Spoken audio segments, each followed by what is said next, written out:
everybody. Hello. Hi. So today it's kind of like a follow-up video, right? Yeah. To the license, somewhat to the licensing video that we did that we'll link or put the card up right here. So this follow-up video is going to be talking about style guides. Style guides are kind of the first creative step after you sign a deal, a licensing deal. And this was just another space that we felt like we needed to give a little bit of background because it maybe is a little bit complicated and that you might not, nobody's going to tell you what to do with like the information that is given to you. So that's why it's kind of a follow-up piece to the other one that talked about licensing. But quick shout out to all the people that reached out. Yeah. I've been connecting with some great people that saw us from that licensing video and then we connected. So phenomenal. Yes. Projects are happening because of it. Things are moving forward, and thanks thank you for reaching out. And if anybody was thinking about reaching out or has any questions, please feel free to leave a comment, send me an email, reach out to us. I think I put the link down in the description to link to our company if you wanted to talk that way, however you want to get into contact. Yes. And we've said it before, Nick and I have said we'd love to chat with some of you viewers out there if you have any questions or whatever, or just to get your feedback, anything at all. And if you were thinking oh, they don't really mean that, we do. This is the exact example of this. Nick has connected with a few of our viewers now recently, people that he had never met before, but because of these videos, now we know them, and now, like you said, deals are being made, things are happening. It's super exciting.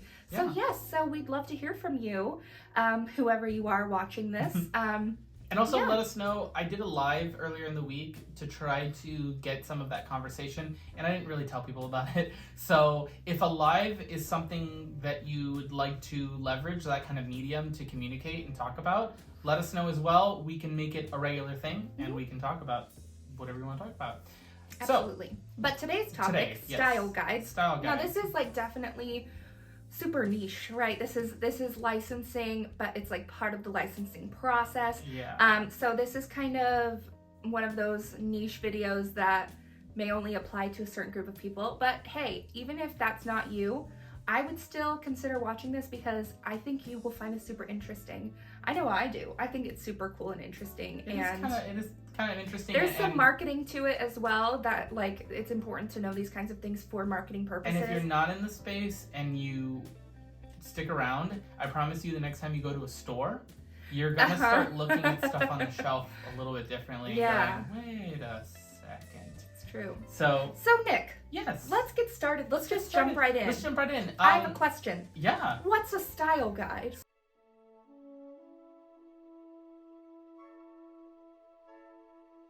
So, a style guide, I have it memorized because it's my life.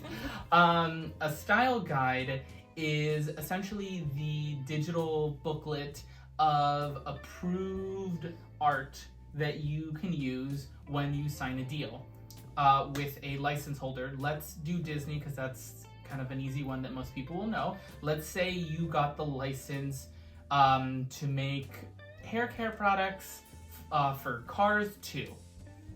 Let's just really drill down. I love it. So Cars 2, obviously a lot of characters, a lot of different art. They travel the world, so we see cars from all over the place. You want to do some shampoo with it.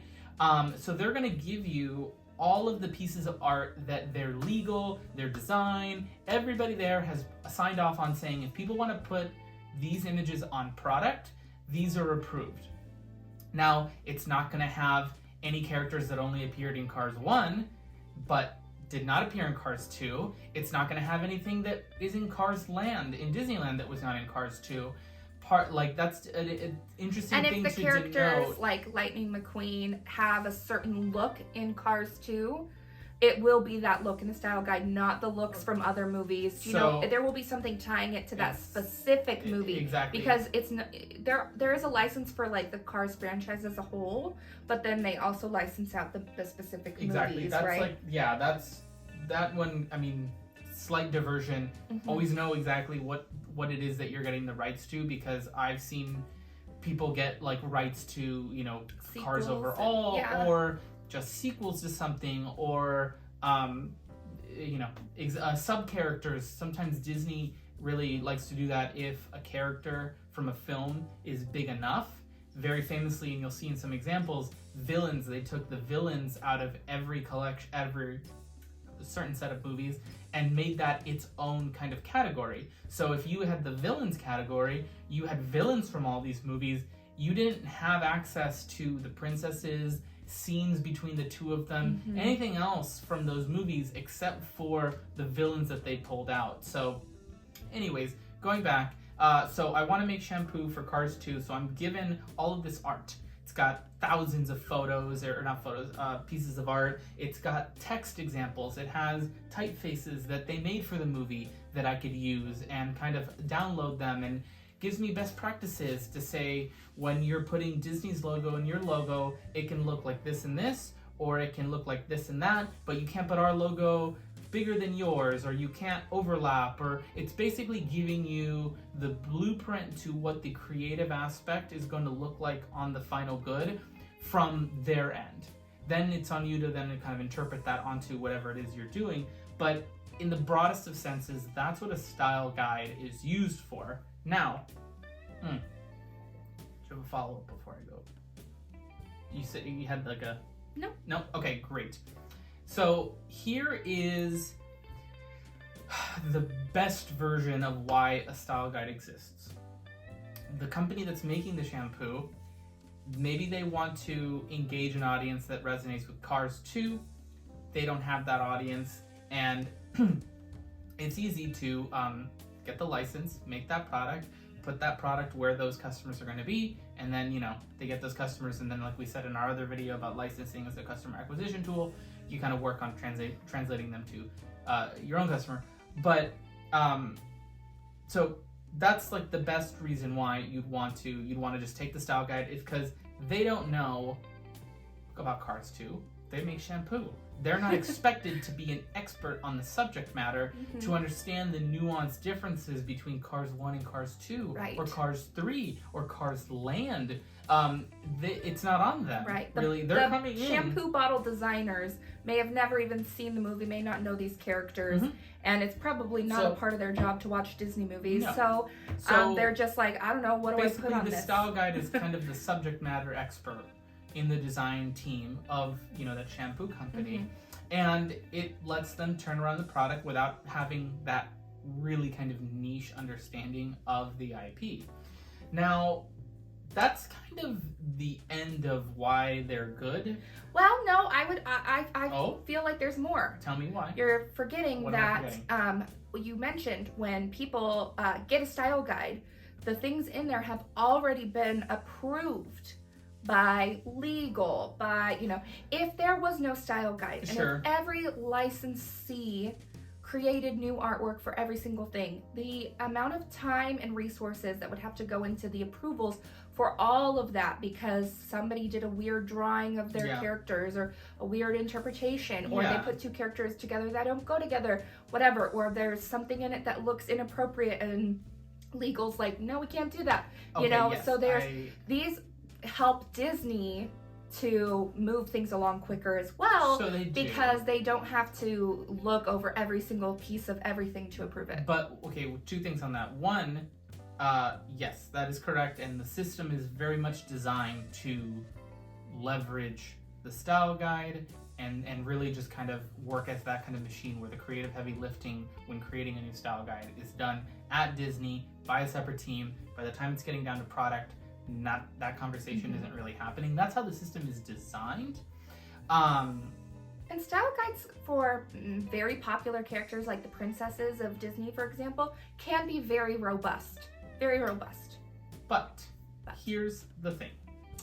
That is the system that has been optimized for style guide usage that we have now by and large. It benefits Disney.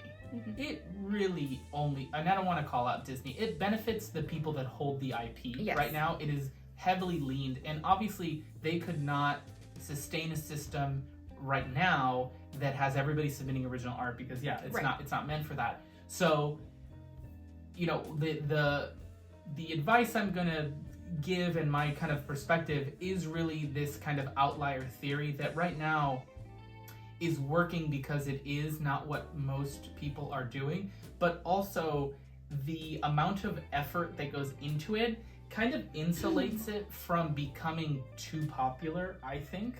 Unless there's a huge cultural turning of the tide and people kind of reset the amount of effort they think is going to be needed for these types of collections. But my pitch on why not to use a style guide, or why to use it very, very sparingly, is because you were that company, you got Cars 2, you're making shampoo. Every other company making every other thing that wanted to do Cars 2 has that same document that you do. So you're going to be pulling from the same creative assets, which in turn is going to make very similar looking products. Not to say that like a toothbrush and shampoo are kind of competing against each other, but if there's kid shampoo and then there's like high-end young adult shampoo, and then there is like adult premium shampoo, and then adult mass market premium shampoo, there's like all these subcategories that they don't consider as conflicting with one another, but in reality would sit very close to one another on the shelf. And if you're all pulling from the same Cars 2 style guide, and you could be maybe not that differentiator that you had of I have Cars 2 and the person next to me doesn't, that now goes away because 15 of you have Cars 2 and you all pull from the same style guide. So really it looks like the same product. We've talked about the best form of licensing is when the DNA of the brand and the DNA of the IP come together for a unique expression that did not exist before. And when you do it that way, you don't really use the style guide because none of that style guide has your brand in it.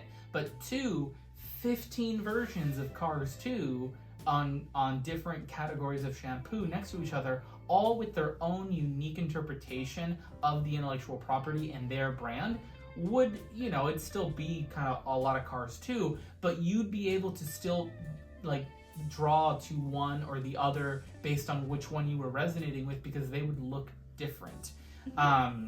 That's really like, that is like the quickest way to say that because I'll show you right now. We have some examples and we'll throw them on the screen. Yeah. But this one is, as I mentioned earlier, a very top of mind example because I worked on the Villains collection in the cosmetic space, and there was in this style guide that Disney had done recently, and they kind of had done Villains pop. They had done them neon. They had done them like rock and roll, Metallica, Led Zeppelin-y kind of esque. They had done a lot of these like really interesting interpretations of villains, which as a like thought experiment, like cool and dark. Yeah, and like to say I'm gonna put that on a piece of art. Sure, that'd be kind of cool. But I think, I mean, you drill down to this one. It was so different looking that if you saw it more than 2 times in a row, you'd start going, I totally agree. Yeah. Another example. Yeah. Well, I don't know if we have pictures of this. We could probably find pictures of this. Tell me. There a couple years ago, maybe like 5 years ago or something like that.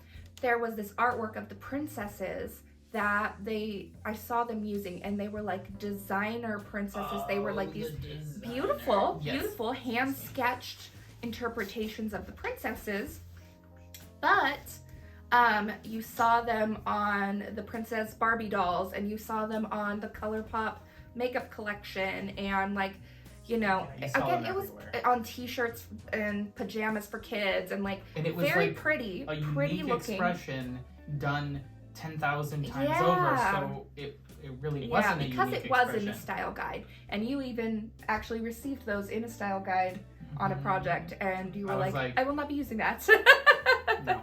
No, thank you. But yeah, but back to talking about the villains. So some examples.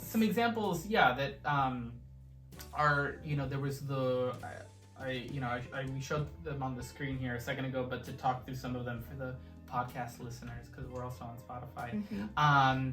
They had the kind of like pop interpretation of the villains that they did on like a skincare, and then Wet Brush also did the same kind of artwork. So, you know, if those were put next to each other, I might have thought they were the same company, which is kind of not great for other reasons, but there was nothing kind of unique about either of those. They were pulling from the same style guide. You had Pop Socket and you had ColourPop essentially using the same neon villains style guide. The style guide that we're pulling from is, if you look at the title, it says villains. You can see kind of like a little streak on the top, and that one, I'll show some of them again. It's kind of like a modernized Gothic looking font. It is. You see that, and you'll immediately, once you see it, you can't unsee it, and you go, oh, this is the same villains kind of style guide that all of these are pulling from. Yeah.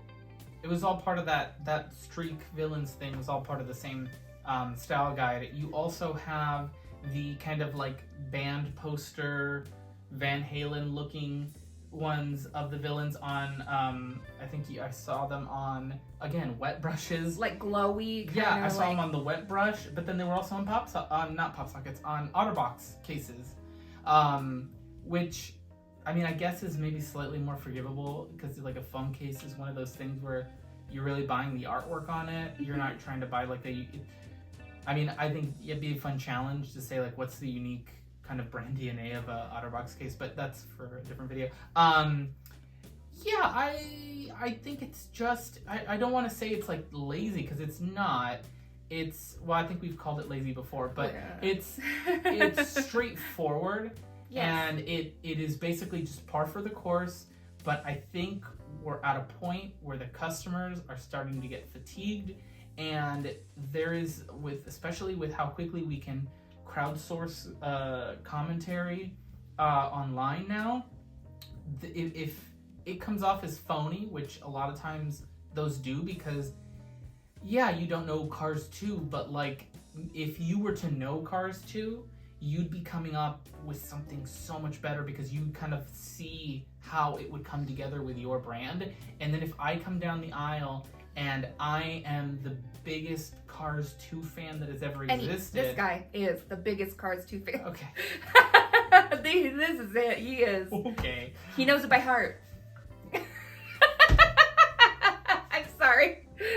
Go on with your analogy.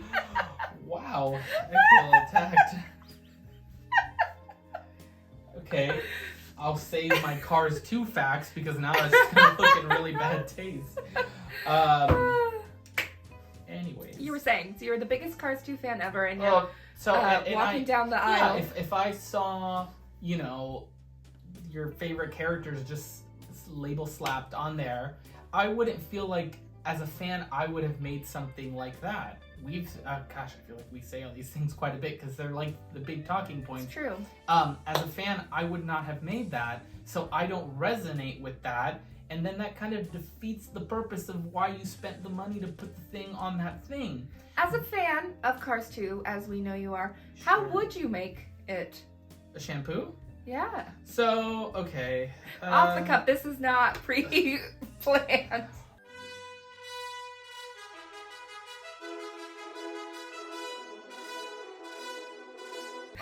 Okay, so I'm like a big proponent of like storytelling through the product, right? Mm-hmm.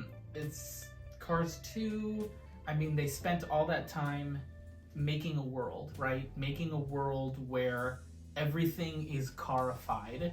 So I guess literally off the cuff, in universe, what kind of shampoo would Cars use?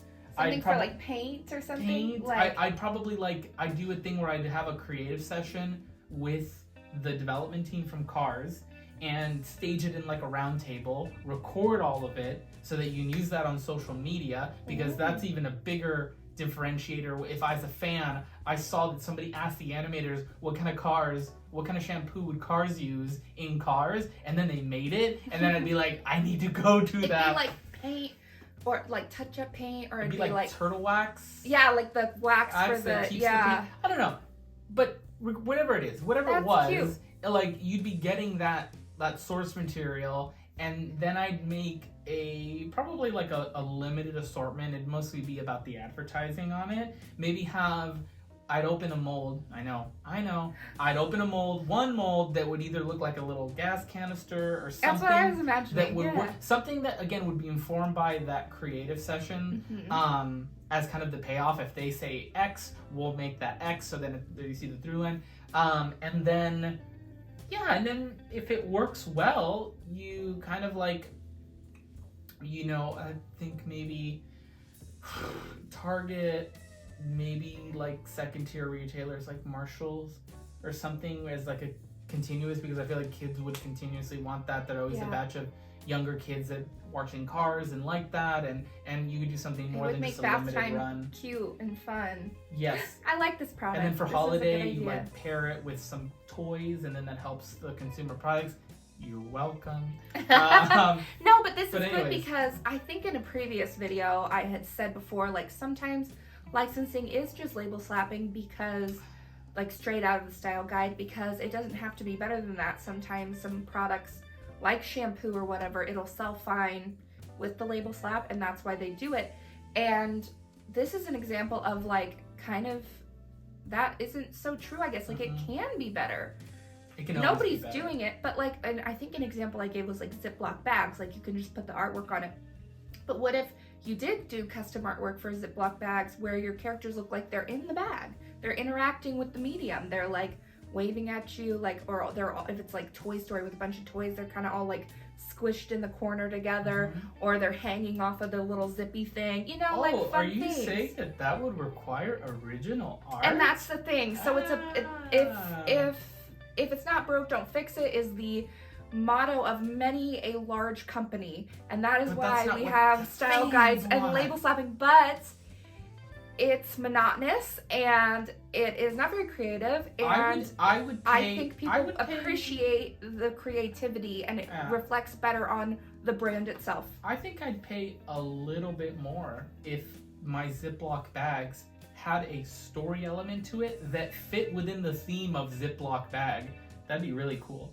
So let's just end that section right there for the chapter markers. Okay. And now part 3 is, so you want to not use the style guide. How do I do that without pissing off the license holder? So being very, very, very nice is your first step, because you are going against the grain and you are going outside of the system. And if you need any help, you give me a call, because I've done this many, many times. And it is a very gentle process, because there's some massaging that has to be done.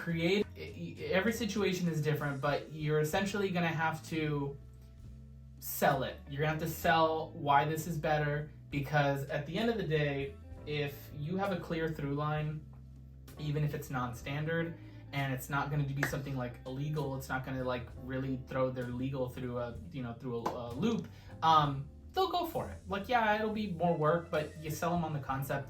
Their creative 9 times out of 10 is going to be all about it, because all they're seeing as far as approvals is their style guide that they helped develop. So to say, hey, I saw what you were doing and I understood it enough, where like there's like a mutual respect to say, hey, this is an interpretation of that with my brand.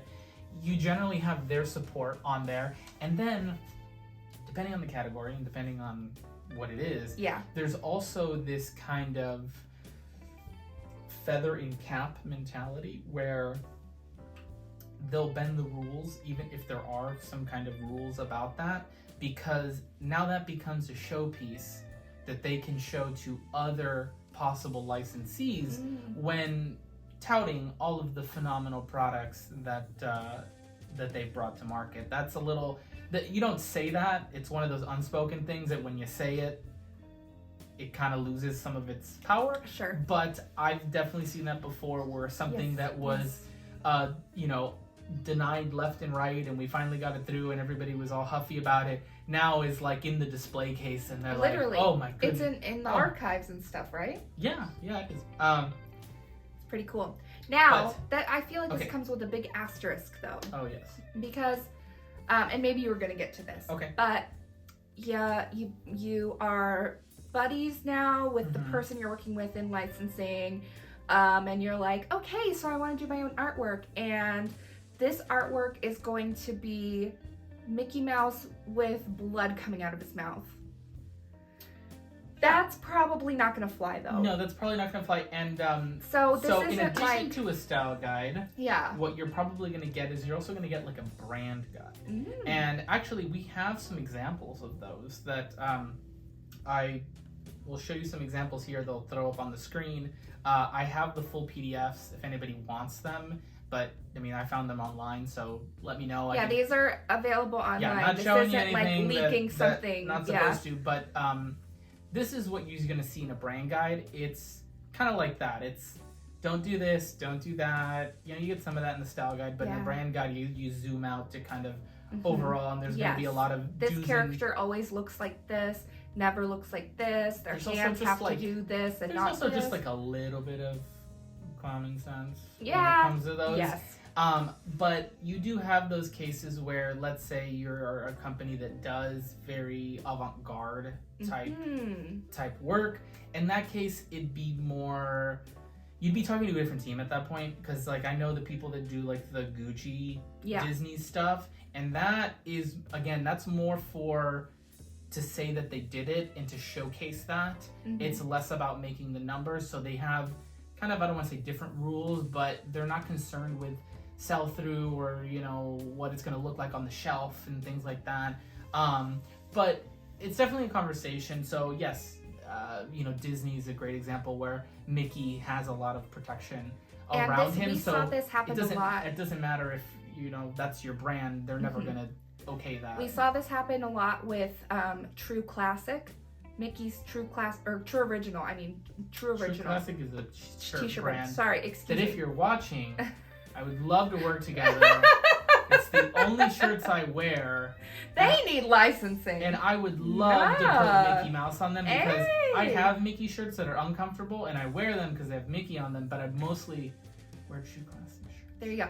That was totally a faux pas, but look how that worked out. True Original, the 90th celebration of Mickey Mouse. Oh. They gave the Mickey Mouse license to select brands in every category to a specific style guide that was only for Mickey's 90th, not 90th birthday. They didn't want to say birthday. They wanted to say what anniversary. It was, but it was like a redrawing of him that it was, and it had to say like True Original and Mickey boy, Mouse. You saw that thing everywhere. And there was one brand, actually, well, there was two, but there was one brand in particular that I heard a rumor, and so don't come at me if this is not true. This is purely hearsay, but you heard this rumor too. Maybe you forgot. I heard a rumor that Ray-Bans released some Mickey sunglasses during that time that were unapproved, and they put them out anyway because they had like 3 different styles, and one of them had Mickey here on the, what do you call this on glasses? I don't know, this part. And the design, I'm blanking on what this, these little thingy-mabobs, the things. Sure. The sides. Yeah, and it had like a pattern of Mickey's that were like, cut. The lines were like overlapping and parts of his face were like cut or his ears were cut. It's so because funny. It was like jumble. And I'll throw it up in the brand guide right here. It's a big one. You know, Mickey's face is never cut off. Never. They don't cut it off. Not that was, at all. That and was so, one that slipped through. But I have since then seen them get a little more funky with Mickey, with multiple faces, with a little overlap. Like I've seen since then a few examples. So I don't know, maybe they kind of can bend it if it's for stylistic purposes to fit, but or if it's like an art and like an artist interpretation where the print or something is actually based off like an original art piece, they let you go off model is what they call it, where Mickey yes. won't look the same, and because he's being interpreted by the artist. But that idea requires a lot of approvals. That idea of it does. But anyways, back to like that. How would you do that? Yes. You have a clear vision, like what I just said about the cars thing. Most of the time with a lot of these big companies, the way that they're doing it, because there's processes in place, is just the one that has the least amount of friction. So if you present a better idea, but it has more friction, people will oftentimes balk at that friction, not necessarily the idea. But if you say, hey, I want to go off the style guide, I want to do this collection with Cars 2, and I want to pay to have the animators there as part of a marketing thing. They're going to inform the design. It's going to look like a gas can. I'll use the typefaces. And then maybe I'll have a marketing image or something that's pulling some kind of like group shot of everybody from Cars 2 with my product kind of put in there. But that's how much I want to use the style guide. I really don't want to use it in the product. This is what I need. This is what it would look like. All they have to do is say, yeah, looks good. But if you come to them and go, I don't want to use the style guide, what do I do? That is asking a lot on them to come up, and basically you're adding to their bandwidth, and you're not adding, you are taking up their bandwidth with your request. 9 times out of 10, or almost 10 times out of 10, it's going to be like, no, just use a style guide. But I have this fully formed idea, doesn't make any more work for you. When we get to the approvals process, maybe it needs to get bounced through legal where normally it wouldn't. But besides that, nothing else on your end is going to change. They're way more likely, again, because not only do you have the ask figured out, you have a very compelling story. Why is this better? I just told you with the whole Cars thing, and they're living and breathing in that IP every day. I'm going, wow, that is a really different idea. I love that. And to say, and I figured out how we're going to make it all work, so you don't even have to figure it out. Then they put that on their display case, and then they look better to their boss, and then all that jazz. But that's kind of how I'd go about that. It is very much like unique, like situation to situation, because it really depends what company you're talking to, what license you wanted to use, what product you make, how big is it? Is it going to go in Walmart? Is it just going to go on your e-com site? It's unfortunate that there's not like, oh well, this is the way. This is kind of a rough idea of how to go about this, but you're going to be running into a lot of unique situations just based on all of those variations. Mickey Mouse, with blood coming out of his mouth, and I want to put it in Walmart, probably not, regardless of what it is. But I'm some highfalutin artist that sells pieces for millions of dollars, and I do an original piece. I don't know. Still might not with the blood. Maybe not licensed, because they can't really stop that like original interpretation. You're right. Mickey's probably not. But if it were, I don't know, Universal Studios, and it's something like way in the back catalog, like way in the back. But that's also maybe, again, just showcasing how it's all different. Universal right now, as you saw in our other licensing videos, is doing something different with licensing. So they might actually be open to something that's a little bit, I was thinking of Hot Stuff, where they have the little cartoon guy Hot Stuff, where it'd be funny what if like, I don't know, you had like this whole little thing of like, I want to do a Hot Stuff collection, but just like the Hello Kitty with Jurassic Park. I want to do a Hot Stuff collection. The Hello Kitty, and the Hello Kitties in Jurassic Park and stuff. But like, what if like Hot Stuff went to Universal Studios and was very lost? I don't know. Just little, like, he's like at the map. He's eating at the Mel's Diner. Yeah, they don't mind their worlds crossing. As far as we can tell with their new direction of stuff we've been seeing at Universal. Yeah. But that might be an easier ask. That's not also for everybody either. Yeah, but again, it's like kind of back catalog. You want to do something that is not part of the original material, you'd have to draw all this original art, or you have to engage a designer, which is another thing. that I forgot to mention. If you don't have a designer on your team and you were relying on the style guides, you are not going to be able to engage the IP holders, designers. It doesn't work like that. Right. You're going to have to find somebody good enough that can draw something or design something at the level at which Disney will, or whoever will, say, oh, that's similar to what we would have produced. It's just a different interpretation. So okay. I have a question for you now. Oh, yes. All of our examples have been about cartoon characters, right? Cartoons, animated things, and the style guides that you get with them. Now, what happens if you want to license like the likeness of a real person? A person who is alive now or lived at some time? Like, how does a style guide work for that, for a person? So, when you're talking about a person, let's go with a famous person. Yeah, I'm trying to think. I want to make shirts with. Why can't I think of anybody? Perfect. With Johnny Cash. With Obama on it. Okay, so they're still alive. Yeah. Okay, if they're still alive, we can use both examples. Okay, great. Yeah, if they're still alive, you're going to be reaching out to their management. Generally, if they're a public figure, from a celebrity to a politician, they have some kind of publicist, management, somebody that you need to connect with, and they will weigh the opportunity. Really, it kind of comes down to that one you can talk a little bit more with directly the team, and they go, okay, well, their vibe is this, and this kind of aligns, and they're more likely than not going to want to see some big opportunity because the person is alive. They're going to book signings, or they're speaking it like engagements. affects them now. Yeah, they're going to want like, oh, well, I can open into every Walmart 15 shirts, and we collaborate and we donate a proceed to the charity of their choosing, and I need them for a big marketing campaign. I need them for like a 2-minute video to help launch it or something like that. And they go, okay, well, that seems like a pretty good opportunity. It's going to be a lot harder because it is a real person that is doing real things in the real world that only has a certain amount of time left to do those things. That's how their management is thinking, to take small opportunities.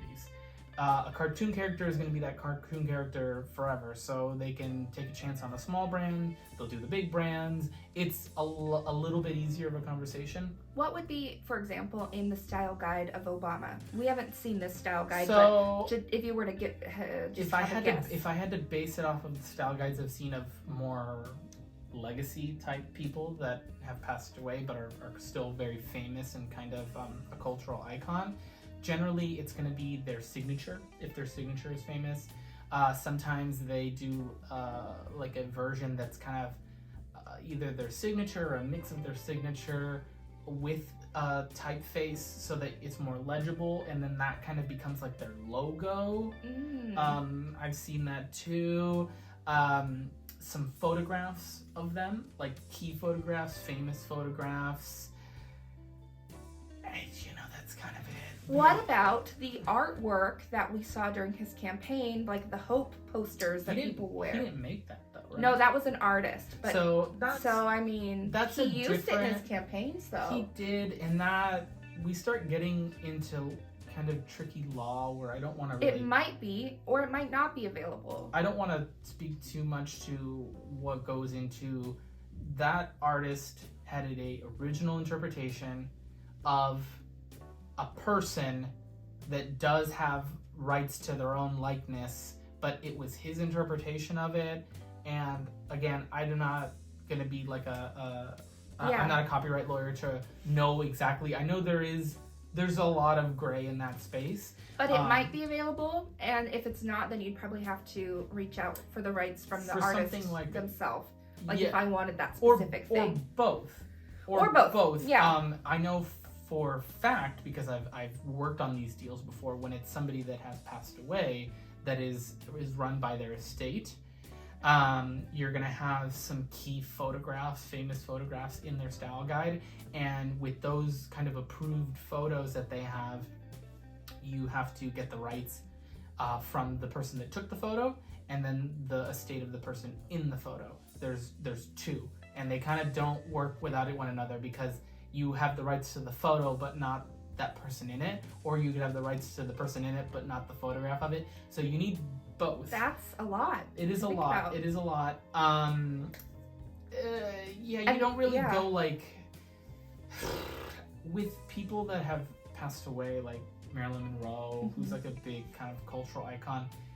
You know, generally you're not doing a lot of that like original art, original interpretation, because they were a real person. You're not gonna like Photoshop a picture of something they did not do to make it look to work with your product. That's, I think well, it's a space we don't. You guys did create original artwork for Marilyn Monroe, right?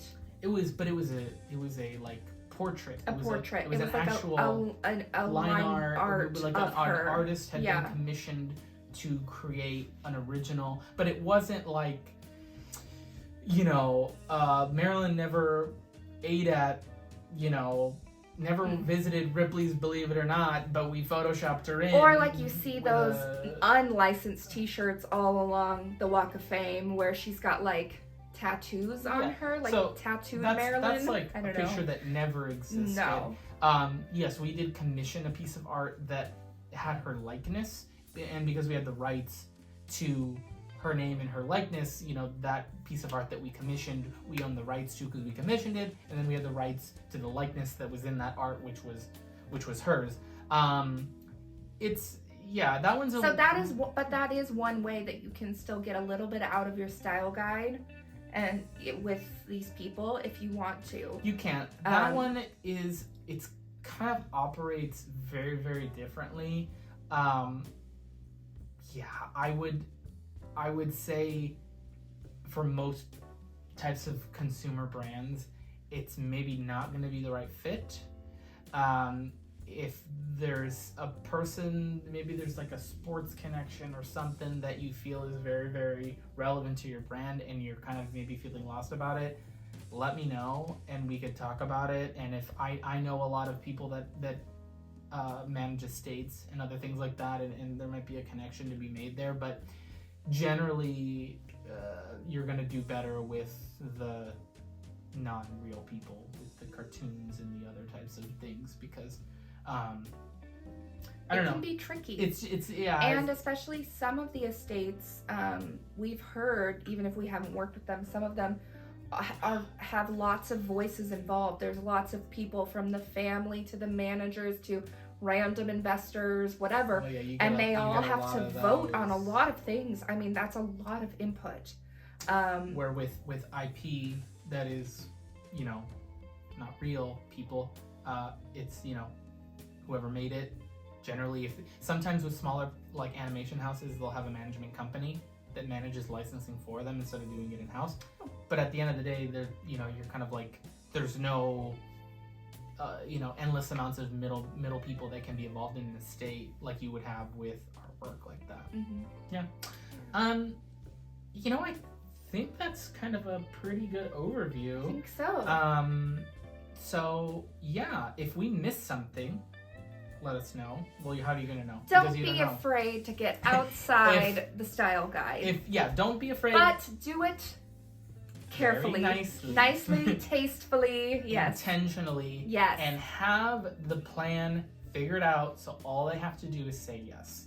Yeah. And if there was any part of this that we did not go deep enough into, please let us know. We can make a follow-up video. We can make it a topic on a live. We could even just set up a Zoom call and talk through it if you need to.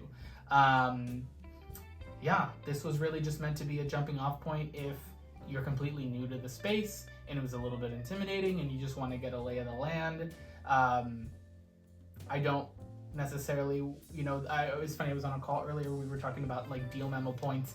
I don't know that we'll do like a video that like really goes through deal, because deal memos look very different depending on who the rights holder is.